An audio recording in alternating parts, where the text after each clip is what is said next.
好，接下来我们使用这一个 3D 的这个文字，在这里我们可以输入一个文字，它是一个3维的。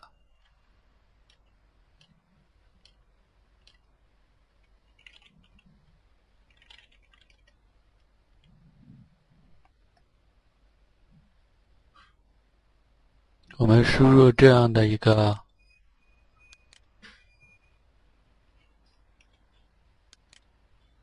然后在这里可以改变它的一个字体，这里可以改变它的高度和它的一个受挤压的一个程度。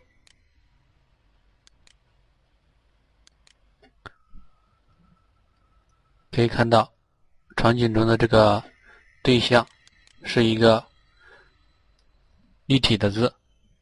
好，我们再看一下。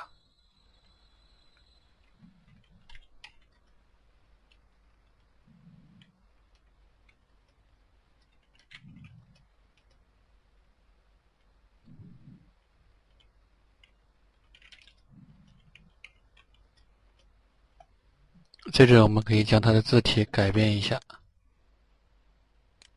选择一个黑体，采用中心对齐。这里可以使用倒角，也可以不使用倒角。然后它的笔画可以，这里默认是一个粗体。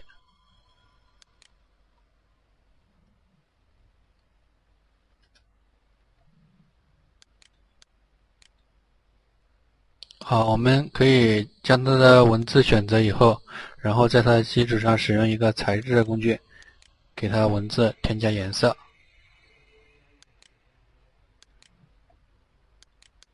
这里可以将它选择，然后我们将它的颜色改变一下，采用一个红色。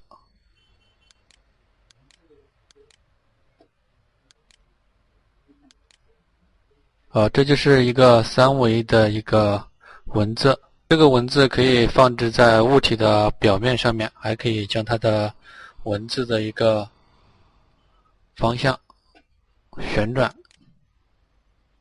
我们选择这个点，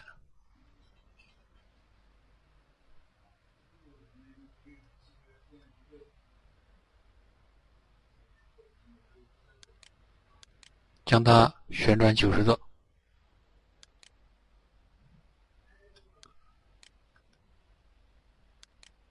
可以看到这个文字已经立起来了。这就是创建文字的一种方法。